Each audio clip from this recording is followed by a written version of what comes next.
navigating the cloud. You know what? I mentioned earlier that I'm a private pilot, and what I was surprised by when I first started learning to be a pilot is the groundwork, the things you study when you're not in the air. You actually have to become a meteorologist, basically, as a pilot. You have to know a ton about weather and that kind of thing. So I'll throw in some cloud jokes probably along the way, but there we are. Is this working? I think I might have busted my controller here, so...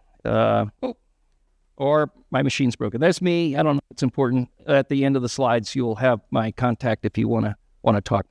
So I threw out some of the intro stuff to Architect itself because most of you have probably seen it. And I want to spend more time on the cloud stuff. And I also am trying to leave more opportunity for questions. So what do we do as a cloud architect? And in particular, I'm not focused on like architects, like what they do enterprise-wide. I want to focus in on the domain of cloud, right? And one could easily call this a domain architect. So you might have Salesforce as a domain, you might have mobile as a domain, you might have cloud as a domain. And I want to talk about different levels of maturity within that space as well. And please challenge me, ask questions along the way. But what are we focused on? One is cloud strategy and adoption. What are the challenges for adoption? Like, why is cloud special? Anybody want to volunteer some thoughts? Like, why would we don't have like the data center architect, but we have a cloud architect. Would it surprise you if I said behind the cloud is a data center, right? Like that's it. Actually, it might be useful to define my definition. I don't know where I got it from. I'm not claiming that I created it. But I don't know. But there are two things to me that define a cloud. One is it's a data center. All right. And likely multiple data centers, right? Two, it's self-service. That's it. That like it could be more, but that's the two core things. And then we get into a really interesting space. We have cloud. And then we got into a space where we have public cloud and private cloud. Well, that really pollutes things in some interesting ways. Because what you could claim is a public cloud provider could provide co-located services or private access services that they're managing, and it's just for you, for your organization, right?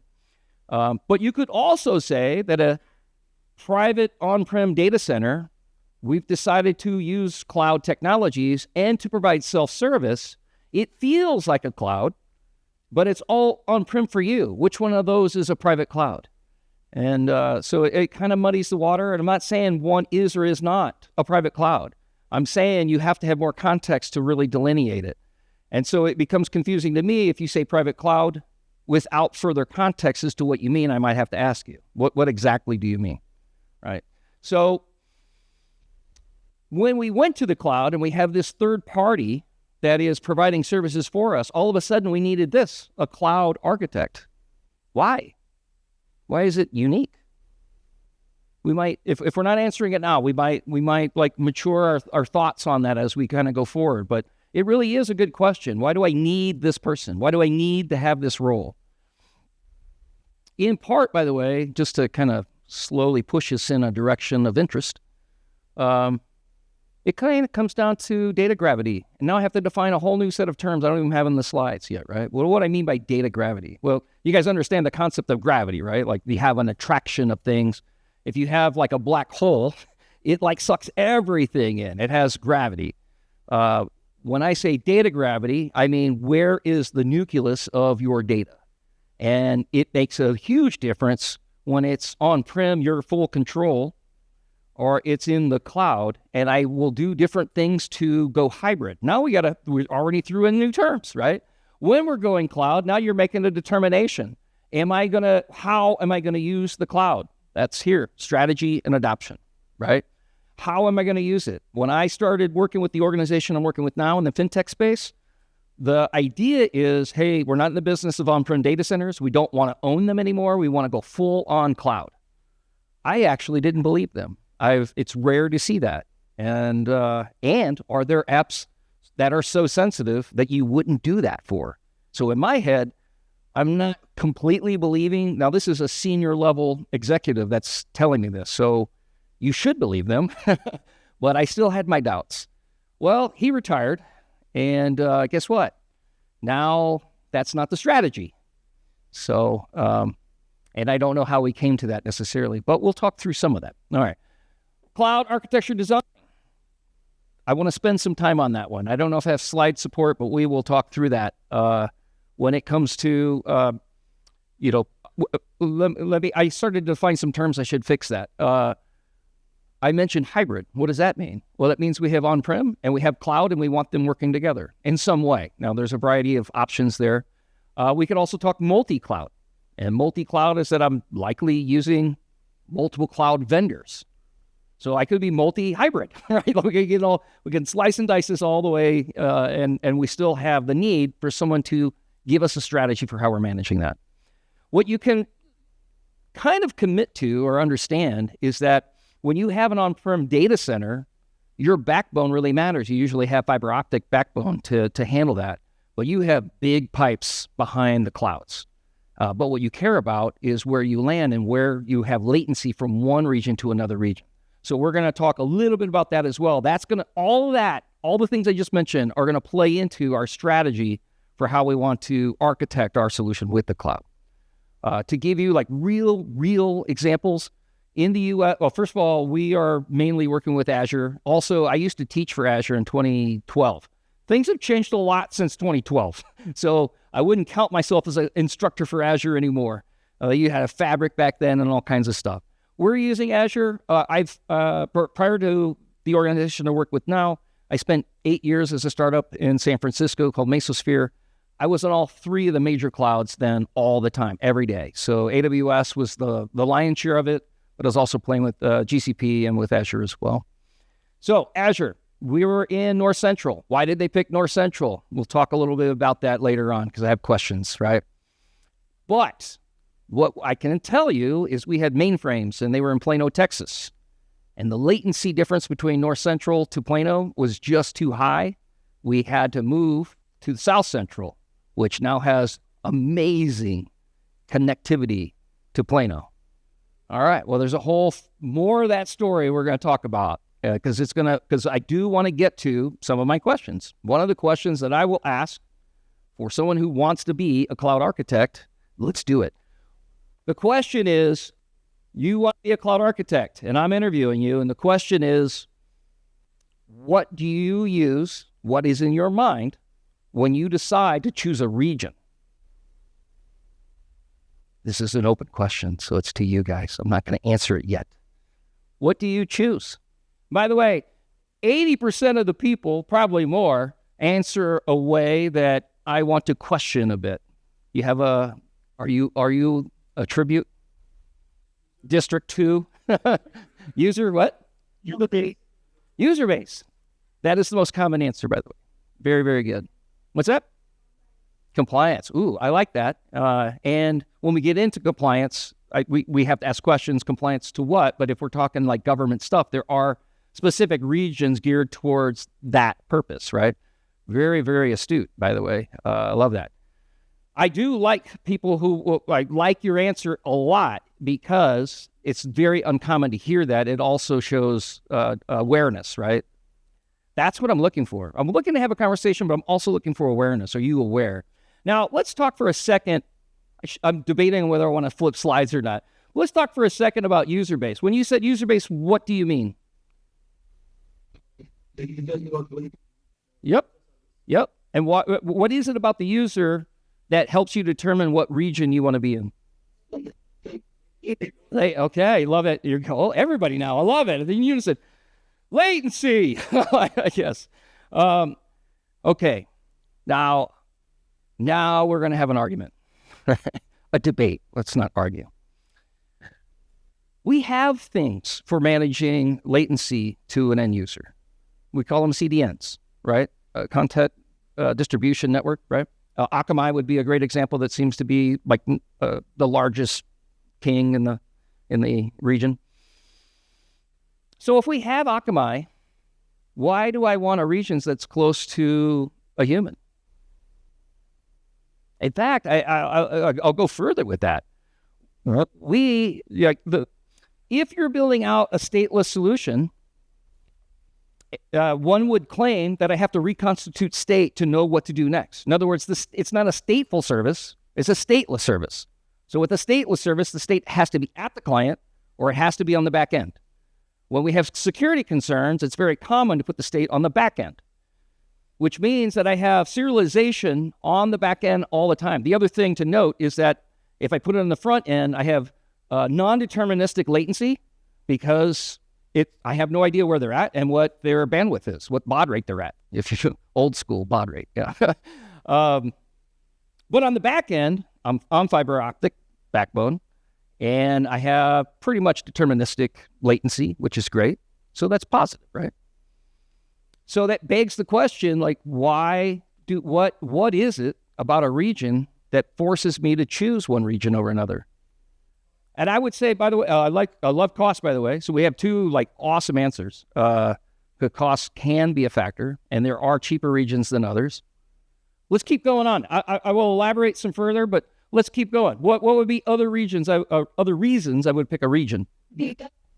What was that? Sorry. Data? Logs? Data loss. In what way? AWS. They're losing your data?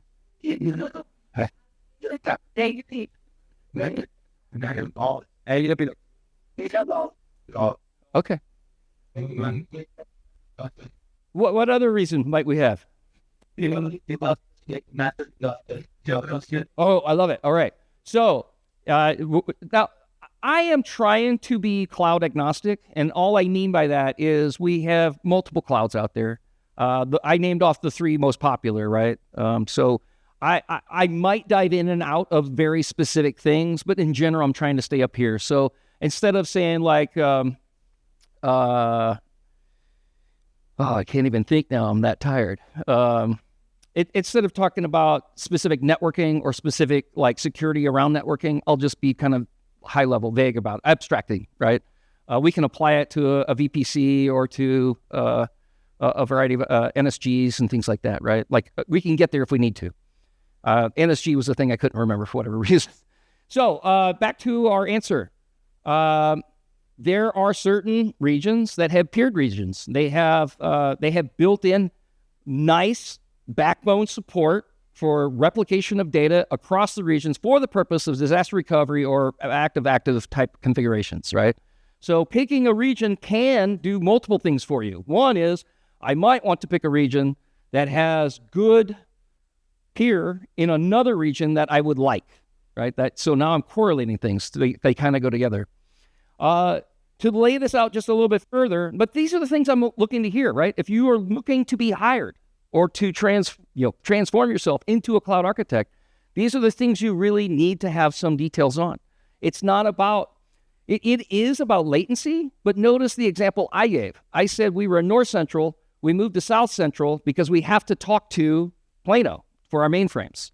That is about latency. We went from hundreds of milliseconds of latency to 70.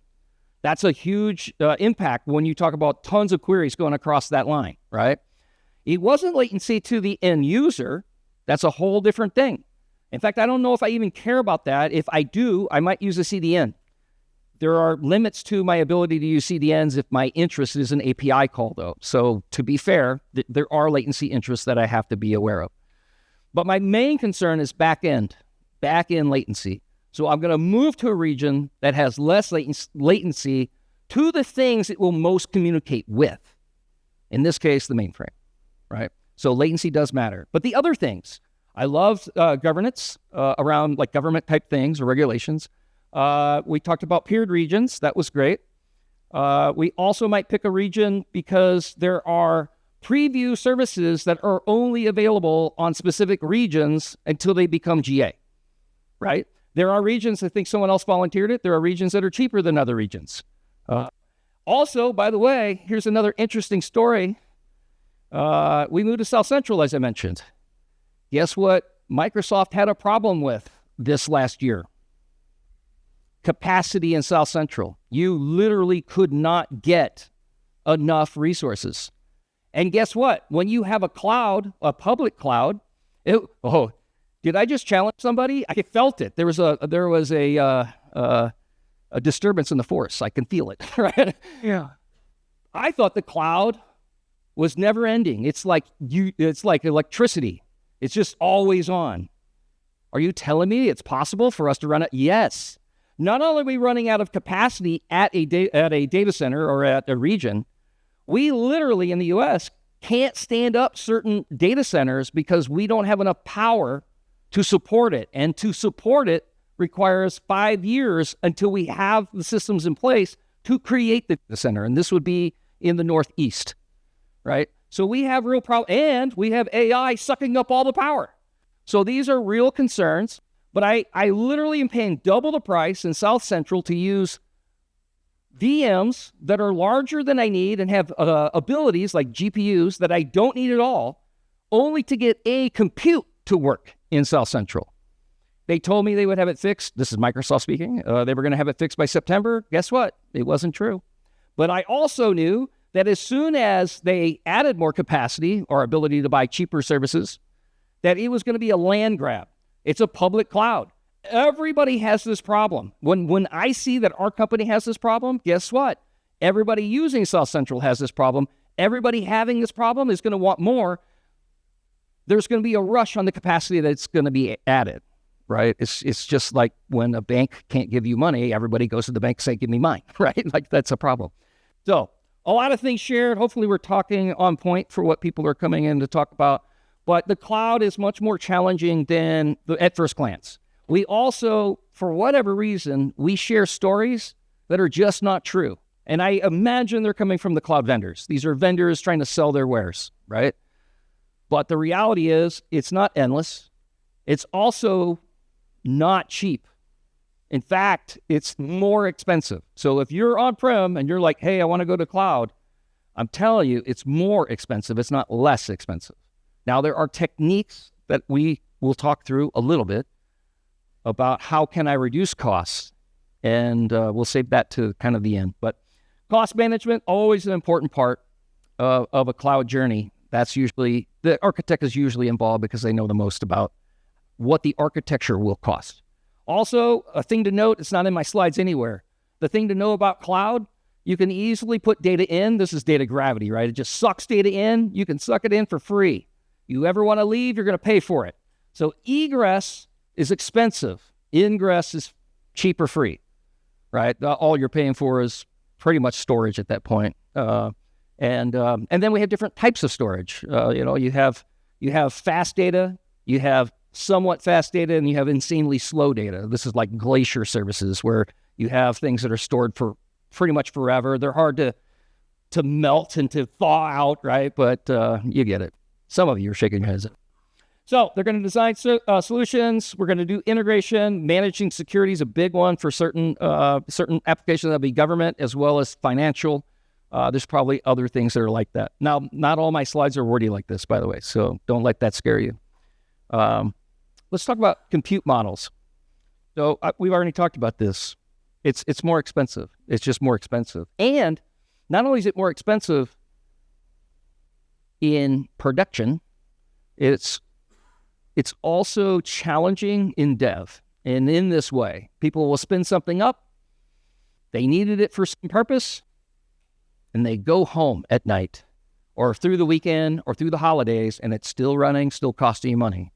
And that is one of the things as a cloud architect you would likely want to figure out a solution for, right? It doesn't come for free. You have to do something about it. But this premise that it's cheaper for some, I don't know why it continues. It's not. Let's talk about why. This is a kind of a goofy slide for me, and I decided last minute that it's still worth talking about. So we have the thing to pay attention is blue is what we what we have to manage. What's green is what they're going to manage. The new pizza as a service. I don't even know where I got that. It's kind of funny to me now. You manage all of it. That means you manage the machinery. You manage the upgrade of the machinery. You manage the VMs. You manage everything about it. So everything in the pizza you are covering. Infrastructure, IaaS. Why do we even talk about this?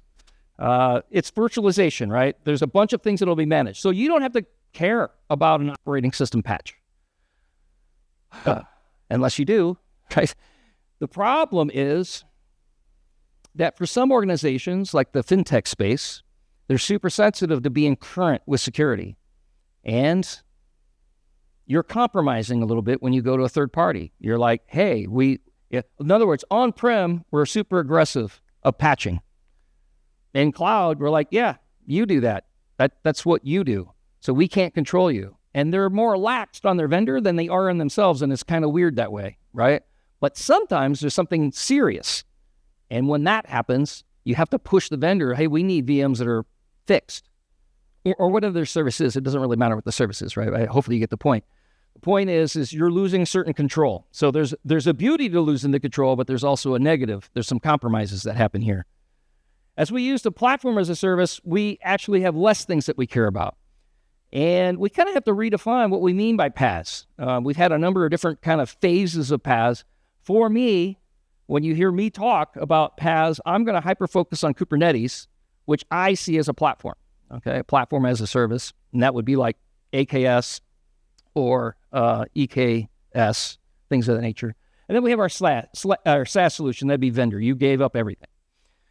And we'll talk through that more and more, but it's important to establish this. One point that I wanted to make is one of the signs of a mature architect is defining platforms. Now, I know I talked about PaaS as platform as a service, and that's not exactly what I mean when I say it now, right? Defining platforms. That is a mature cloud architect. What does that look like? Well, you can come in here and say, you know what? I need a VM for this service. So you spin up a VM and you put a thing in there.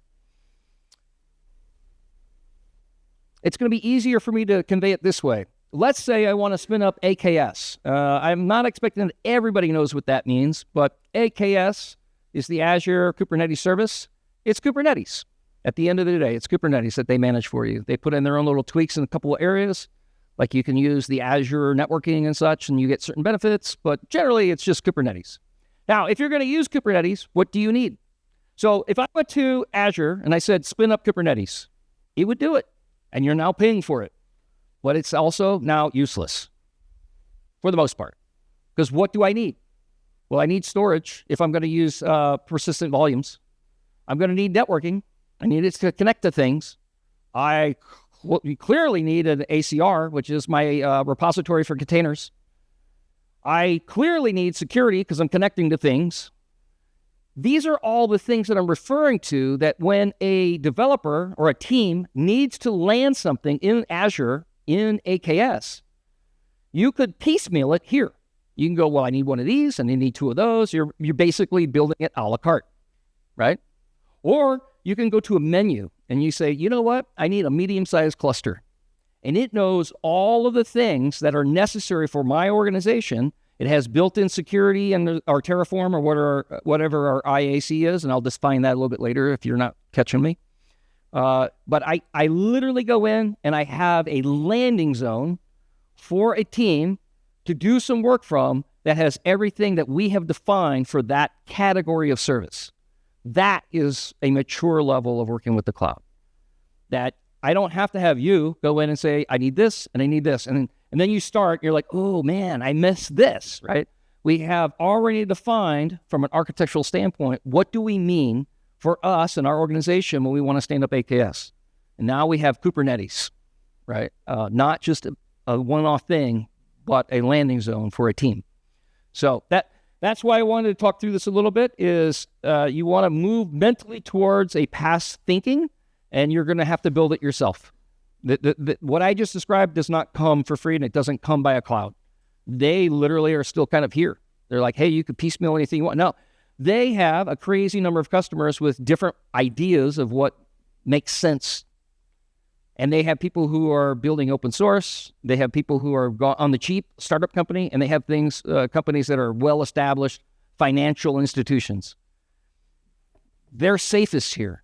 They want options. They want variety. They want to enable you to do whatever you want. Somebody has to do this. To do this, that's what a cloud architect does. That's what I would expect them to do. Okay, so we talked through a lot of this already, but It's flexible. It's a do-it-yourself. That's what I mean. It's a do-it-yourself. I'm going to cobble something together. I don't know if you even need IAC, which is infrastructure as code, infrastructure as code, right? All of the cloud vendors have an option for IAC. You could use CloudFormation on AWS. If you want one that's kind of abstract from all the clouds, you would probably use Terraform, or there's an open source, like that's splintered off because of license changes, and there's another variant that I can never remember the name of, but thank you. Thank you. I appreciate that, actually. So we use Terraform, and I've been using Terraform for a long time, and that's what we would define. But if you are using just IAC, I don't know if you would use that. I don't know if it adds the same value. You could use it. I'm not saying don't use it. I'm saying it's very limited in its value. It's just like, hey, I need a VM. Okay. All right. You could have done that with a click. So do it yourself, highly flexible with control and cost. I don't know if we'll talk more about those things. PaaS solution. This helps us to have accelerated development. This is where IAC becomes highly important. You can't stitch together your rules for your organization around security, networking, the things that you want to control that you're going to codify. You're going to put in a Terraform, and it will create a whole platform for you, right? Now, this is you creating your platform, not using platform as a service on a particular cloud. And, it's not as flexible. You're in a box, but you've defined the box. You get to define the box, right? And then I'm not going to talk much about SaaS, but you've lost all control at this point, right? But now you're kind of locked into that vendor, and you have to know that. And I find it interesting or funny. Let's talk CRM for a second. Salesforce, great. We have a vendor. Usually, I like to abstract myself from others, right? Meaning, if I have a third-party vendor, not just SaaS, but any third party, I like to abstract myself from it. But there are certain things, certain functionality that it's crazy to try to abstract yourself from. And CRM becomes a great example of that. There's no value, like if you were to switch from Salesforce to something else, Zoho or something, right? You might have some commonality because there's some commonality to the domain of CRM. But the idea that you could build an interface or an abstraction where I can plug and play those different vendors, that would be more expensive likely than just the switch over if and when it comes. So that's what I mean, is when you have a vendor, you pretty much are committed to that vendor. That seems like the most mature idea. It depends, right? Like if you're talking about a library, I might abstract myself. And it also depends on if there's a standard there. But when we're talking CRM, there's really not a standard other than the de facto standards that exist.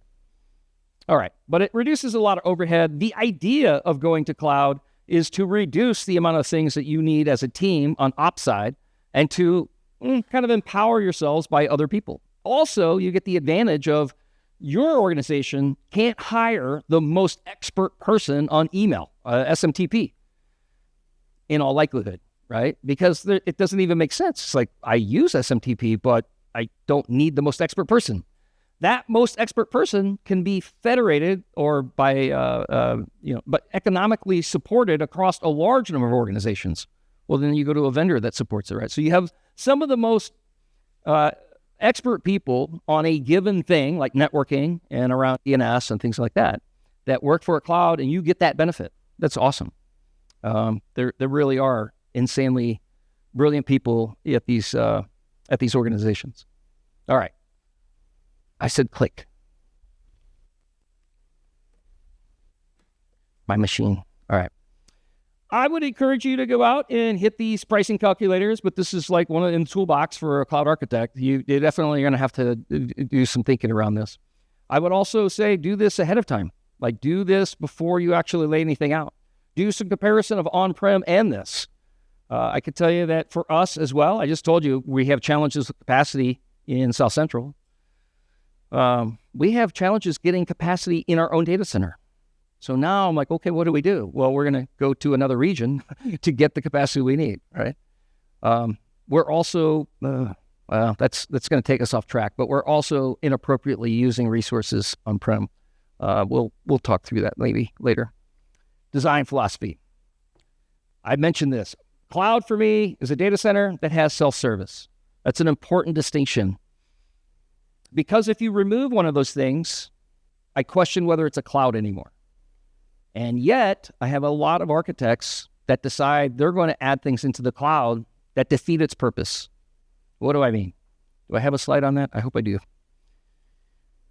All right. Here is the strategy I prefer. If you're going all in on cloud. Going all in on cloud, what does that mean? If you have, what are the drivers? First of all, we have architects that are deciding, I don't like your load balancer. I don't like your WAF, your web application firewall. I don't like your whatever. Or I have more experience with Avi as a web application firewall, and I want to use it. That is a challenge. I would encourage you not to do that. I can tell you a number of organizations that do that. If you do that, let me be very clear again. What do I mean? You are installing your own infrastructure into the cloud for whatever purpose. You want your own, instead of using Azure's application firewall, you're going to use Avi, meaning VMware's application firewall. The problem with that is there is amazing tools on all of these cloud vendors that have the ability to say, this node can't talk to this node, why? And it will then go through and say, it's this NSG, it's this policy, it's this firewall, it's this port. It will literally hunt it down. All of the infrastructure of the cloud has been tested heavily, is known to work well together, and has debugging and troubleshooting capabilities built into the services. If you add in your own, that service goes away. You don't have that capability now. Now you're working in darkness. You're blindfolding yourself for reasons I don't understand. Now you probably have justifiable reasons. My security team knows this firewall extremely well, and we don't have time to learn Azure or AWS. Well, if you are all in on the cloud, you have to dedicate yourself to learning the infrastructure that you are deploying. And that infrastructure should be cloud specific. So when I go full in on cloud, I abstract myself from the cloud, but never with the infrastructure. There's at least one exception. There's probably others, right? So I want to reiterate that. I'm going to use the cloud for its infrastructure because it is self-service. If I add in my own, I'm destroying self-service. If I destroy self-service, I then have not the cloud, but another data center. If your purpose in going to the cloud is to remove the amount of ops work that you have to do, operations, right? I'm going to reduce my overhead. If I remove self-service from the options of the cloud, I then now have to have as many people as I would any other data center to manage the data center because I destroyed it as a cloud. Am I making sense? Is it too hard? No, okay. You guys are too nice sometimes, all the time. You guys are too nice. I mean that in a pro and a con, to be fair. Tons of people do this. Tons of organizations do this. Now, what's the exception? Because one comes immediately to mind. Azure. Azure DNS is horrible. And what do I mean by that? The thing that hurts a large organization wouldn't hurt a small organization. A large organization, you can only store 50,000 records in DNS. We have hundreds of thousands of records for DNS. So we have to replace the DNS that they provide with info blocks, which is well known, well understood. It's a great service. So, but also DNS in all the things that I just described to you as far as self-service, it's involved because lookups are done. I need an A record. I need different records that come out of DNS. But it has nothing to do, as long as it's providing the service, it doesn't destroy the self-service capabilities, right? So I'm happy to add in new infrastructure if it doesn't destroy self-service because my issue is destroying self-service. It's still a good cloud. It still works as a cloud. It's still a... So I mentioned before that I want to abstract myself. Let's talk about why. It's easy to talk about because Netflix. Netflix, when they first came out, 100% dedicated to AWS. Their tooling, their open source tooling would sometimes be very specific to AWS. When they had, they released their open source tooling to create AMIs. That's an Amazon specific image. They had specific tooling for load balancers. They had specific tooling for determining if there were spot instances for cheap execution. Very specific to Amazon. And then what happened? Well, first of all, Netflix was likely 80% of Amazon's, services. They were a big customer, huge. That's from using compute as well as I/O going outbound. And there's a ton of money on egress data. So that's the first thing. Second, Amazon just realized this, and they're like, you know what? Let's increase the pricing. Well, that has an effect on a company. And they're like, oh, wait a minute. We need to protect ourselves. They did two things. One is they changed all of their platforming. This is years ago now. They changed all of the tooling to not be Amazon specific, but to be Kubernetes specific. At the time, actually, they were working with us with Mesos, but they eventually ended up on Kubernetes. And what does Kubernetes do? It abstracts you from whatever the underlying platform is. I don't care what it is. It's just VMs underneath the cover, but the infrastructure we're going to use, but I'm not tied to it, right? It's a great abstraction. And then they started having conversations with Google. And there was even rumors going around that they were going to switch everything over to GCP. Guess what? Amazon's like, you know what? Just kidding, right? I don't know deep details there. I know the story that happened. And guess what? They're still on Kubernetes. It protects them. It protects them. So if you want to reduce vendor lock-in, and now we're talking about vendor lock-in to a specific cloud, I told you all in on cloud for infrastructure. All of the infrastructure. We're going to use what they provide. But for what my workloads go on is in Kubernetes. Now I can move it from on-prem to the cloud. Now, that sounds a little bit like lift and shift, like I could put it anywhere, and you have to be careful about that. I clearly need to have latency and some other things in mind if I'm going to move a service around. I also care about data gravity, which is where the data is primarily located. I mean the source of a system of record, right? So, is this all making sense? Or am I just rambling?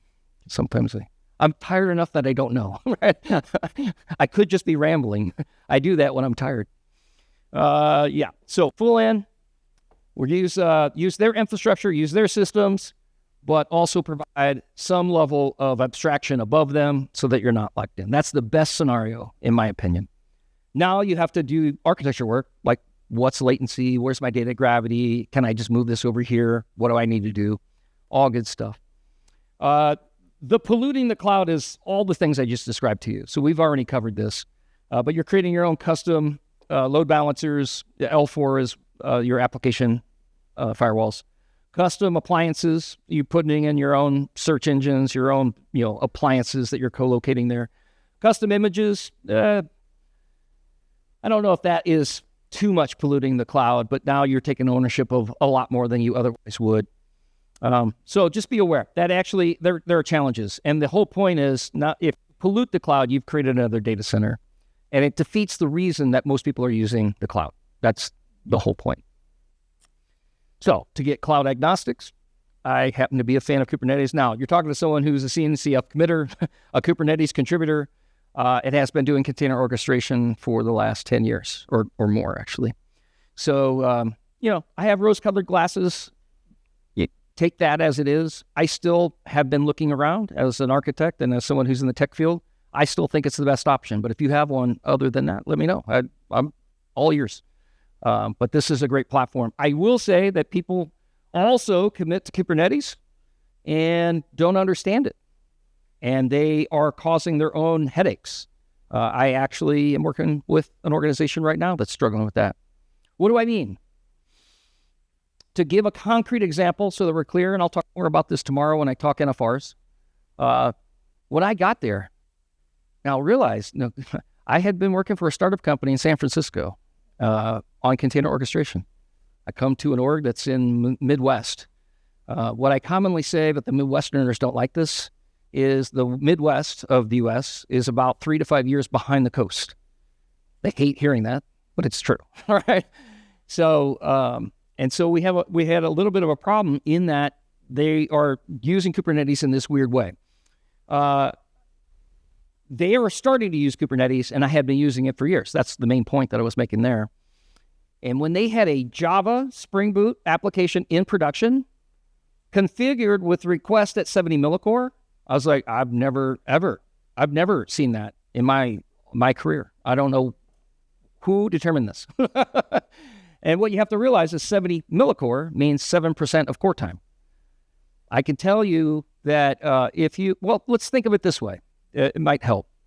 If you took Java and maybe just Tomcat, so you've got an HTTP server, right? Java and a Tomcat, and you threw it in a VM and you put it in the cloud somewhere, what would you give it?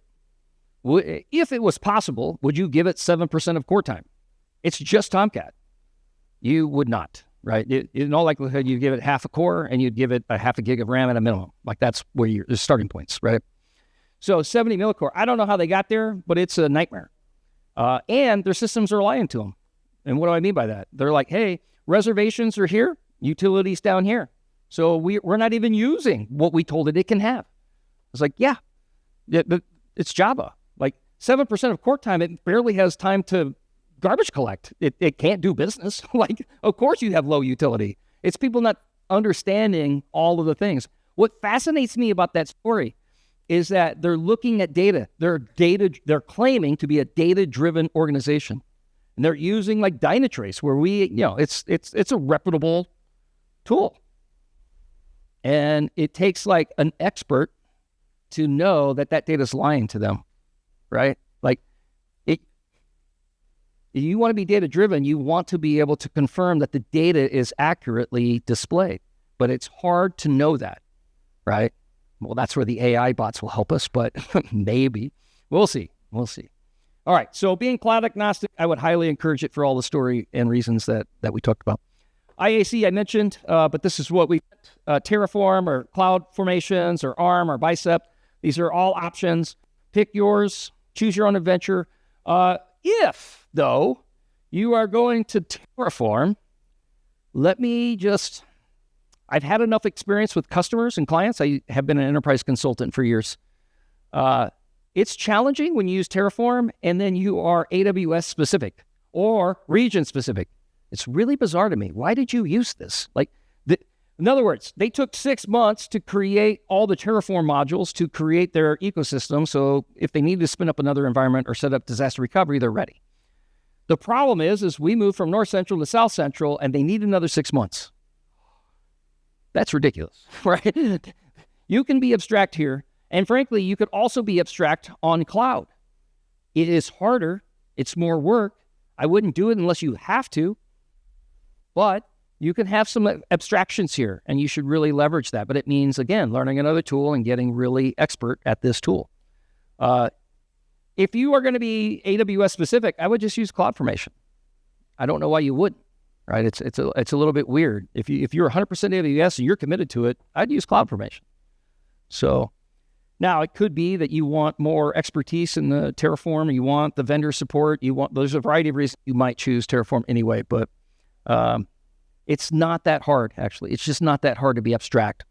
So we write something, we plan something, we apply something. That's the core of it. Usually if you're using Terraform or something like that, you're also using Ansible. They kind of go hand in hand. There are certain things that you would configure with Terraform that are kind of static in nature. There are certain things that you have to determine at runtime that you need configurations for. That's where you use Ansible as a playbook. So those two things commonly go together. Those are the two things you would want to have some deep understanding as a cloud architect, right? Or to help your dev teams get there. Building services. We want to look at, I walk through this as just a slide going through what I've already talked through. And that is, if you want AKS, you need security, you need storage, you need networking, you need ACR, you need all those things. So you want to be thinking of services this way. Not an AWS service, not an Azure service, but your services for your organization. What does it take to deliver from an infrastructure standpoint? That's what you're after, right? So that would be the cloud architect that helps to define that and sets maybe even price models associated with the differences, that kind of thing. If you want AKS to be set up right, frankly, one of the things that it needs to know is what are your fault domains. If I configure it with fault domains, in other words, I'm using these AZs, I can then tell the AKS when I'm deploying a deployment, I want you to fan the deployments across fault domains. If you don't, you might have everything land on the same node. I mean, it doesn't care. It did its job. It's spun up 5 things. You asked it to spin up 5 things. If you want it to be done right, you actually have to configure it. That's what you would put in your Terraform or your Ansible playbooks. You need that kind of information in detail. We already talked about the reasons for region selection, so we've already killed that. I couldn't help myself. I just wanted to get to that. But this slide was to talk through what are the reasons you would have a region selection. Really focused on all the things we talked about, not just about where the user is. It's about where the highest rate of communication and its latency, right? We can solve client in different ways. That would include CDNs. But, it's also good as an architect. You should have an understanding. Where are my region options? What is on the horizon? That also would be an expectation for a cloud architect is, hey, they're planning something in Russia, right? No, I don't know anybody planning something in Russia. There are issues with our... It's hard to know if they're an ally or an enemy. I don't know. There was a time they were friendly. There was a time we were in a Cold War. I don't know anymore. Different regions have different services and previews, have lower latencies to assets like on-prem or mainframe, availability zones and capabilities, capacity. Talked about that. Who would have guessed? Cloud run out of capacity. Guess they're popular. Do they have the play Wicked here? You guys know Wicked? So I said, all of a sudden I'm singing that song, Popular. But if you haven't seen it, it's worth seeing, though. I like to play. It's great. Cost of services and peered regions. We talked through all of that, right? And I love that you brought up something I don't even have on my list. I probably should add it. There are, when you're in the government, that really matters. So, cost management. We talked through some of this already. Oh, these are strategies. We have 10 minutes, right? Who's got the sign? Okay. All right. Just hold up fingers. I got 9. We're doing good this time. It's rare. Cost savings for production. So one of the things that you want to get into is labeling resources with ownership. However you want to strategize around that, but what you're interested in is who owns this thing. You get very lost. When you deploy enough things in the cloud, you need to be able to delineate who's responsible for what, right? I need to be able to find the ownership of certain things or convey that platforms are changing, we're upgrading AKS to the next version, things like that. There are things that you're going to need to talk about. But it also, for a lot of organizations, there's oftentimes chargebacks. I need to know how much we're spending for a given ownership. So if I'm the owner, I have all of these things, it's costing me X amount of money per month, and I need to know that. I could need to know that for just being accountable, or I could need to know that because we're literally doing chargebacks, and that's more of an accounting thing than it is anything else. And then monitoring for utility and maybe even having auto-scaling. But the auto-scaling, what I think about cloud, the benefit, it's not about scaling up, it's about scaling down. No, some people have heard that, so that's great. It is about scaling down. So when we talk about auto-scaling, it's about knowing over time what your heuristics are, what your analytics are, and knowing that nobody hits our service. We have almost nobody hitting our services between midnight and 4 a.m. Turning down services to support whatever hits us, but it's very light, and then spinning back out, maybe even proactively before we get hit in an hour, right? Those are the kind of things that can literally save money, because when I have on-prem, I have capital expenditures. That expense is sunk cost. It's there. I'm either using it or not. But when I'm in the cloud, I can actually reduce a lot of cost if I can learn the nature of my business. If you're if you're like Netflix, you're probably not there, right? Like they get their savings based on economies of scale. But if you're like us, like the regular developers, regular owners, you might have downtimes, and you should know what they are. It's also good from a NFR standpoint. There's lots of reasons to know your peak seasons, and those seasons could be by app. So in the financial space, man, we get hit usually in the fall. We get hit at early January, and we definitely get hit in tax season. So for the U.S., tax season just landed. It's just over. So, but there's like huge freezes for 2 weeks prior to tax season. Boom. Like You just can't even move anything, right? So the point is to know your seasons and know them for your business. They vary. And actually, I have an interesting question for you. The floral industry, they have two big seasons. What are they? Valentine's Day, okay? Mother's Day, yes. You're going to have funerals. You're going to have lots of other things, but there's a sporadic, and there's not waves of them, right? But man, you could run floral companies on like a VM. But 2 weeks before Mother's Day, you better have something spun up and a whole cluster of it, right? And so it's important to know that. I can literally change elastically, and that's awesome. You should know your business. So leveraging heuristics and analytics, you know what your peak seasons are, what your downtimes are. So that's one way, is to reduce, and again, we're talking production. We can also do some bin packing on nodes. This is another help that Kate's has, or I call it Kate's, but Kubernetes, right? And that's about, let's rethink this. I have a workload. I said Java Tomcat, right? If I spin it in a VM, now I have a whole VM landing out there. What can land on that VM? Nothing. It already has a thing. But there's almost always lots of headroom between compute and memory.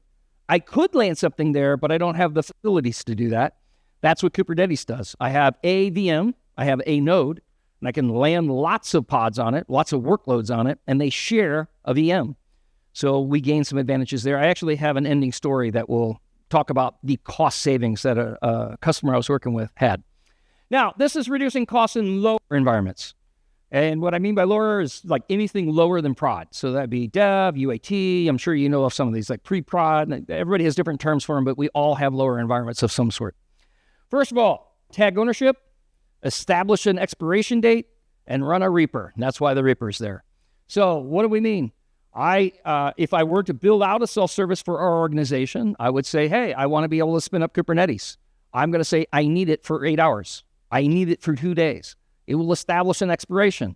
If you're really smart, you will say, you'll have another service. It's like this service A, it has a name. I want to extend the expiration by 2 days. Great. That's the kind of thing you would expect. When the expiration hits, it will be reaped. What does that mean? It'll be killed. It'll be go away. This creates an environment such that I give self-service available to my dev teams, but I also help restrict the cost of things because they will leave it running and they will get upset with you that the Reaper came in and killed their stuff. I know it will happen, right? And then they'll start having expiration dates that are like 2 weeks out. And so you have to have a little bit of pressure. This is a human conversation at that point. It's not a technical issue. It's a human issue, right? But that's why we give the ability to extend an expiration. Sometimes you get to a place in dev where you're like, I really need to debug this. It's really complicated. I need more time. And the Reaper's coming, right? So you need to be able to, not yet. I'm not dead yet. Oh, my Monty Python fans. I'm not sure if that's a thing over here, but go look that up too. It's worth watching. You're going to laugh and then you're going to go, that guy's an idiot. There's some cool tools out there. libnuke is at the bottom for a link. There's a number of tools that already exist, which are existing Reapers for different. There's a Reaper already built for most of the cloud environments. You may need to tweak it. You may want to, customize it, but things exist in this space for a reason. I am shocked at how many times we have a huge cost coming out of dev. I'm sure I'm one of them, by the way. Have you also spun up something in the cloud and then got the oh crap bill and you're like, $400? I thought I killed that. That's a lesson you don't forget. I wish it was $400. It was probably more. Some cloud uses and then we'll end. Got a few minutes. Netflix. I already talked through this scenario. Protecting themselves through abstraction. Don't be locked into the cloud vendor itself. If you are, fully commit. But just recognize what that's about. They adopted microservices and they pushed for Kubernetes. Those two things go well hand in hand. And they did not lock themselves into a specific vendor. Airbnb, their scenario is they're rapidly growing. Their approach was they implemented microservices with a data-driven approach on decision-making. So that's what their focus is in using the cloud. They actually had two separate teams. One was actually, at one point it was Mesos. I'm sure it's Kubernetes now. That is kind of the web side. They have their analytics side as well. They're two different groups. That's a weird thing to me, by the way. If you're going to commit into the Kubernetes space, there's value in sharing the same cluster or reducing the number of clusters, right? The idea that you create a cluster per team kind of defeats some of the value that Kubernetes can give you in ways that we could talk about later if you want. But just know that. I'm not going to talk through Spotify. I don't have time. This is the one I want, the redacted one. There was a group that was spending, I want to give real numbers to things. There was a company that I was working with, and they were spending $160,000 a month on cloud. We were able to reduce them down to $80,000, so we reduced it roughly in half. That was a combination of things. That was one, we went to Kubernetes, Mesos at first actually, and then Kubernetes, where they were doing bin packing. Workloads are now sharing the same VMs, so we reduced the number of VMs needed. And then we instituted the Reaper that I talked about for lower environments, which was their biggest savings. Their biggest savings actually came from the lower environments. There were huge cost savings that were just services running because it's just cheaper to leave it, it's more convenient to leave it running, and you don't want to spin it back up, all these things, right? So that was the one that I wanted to get to.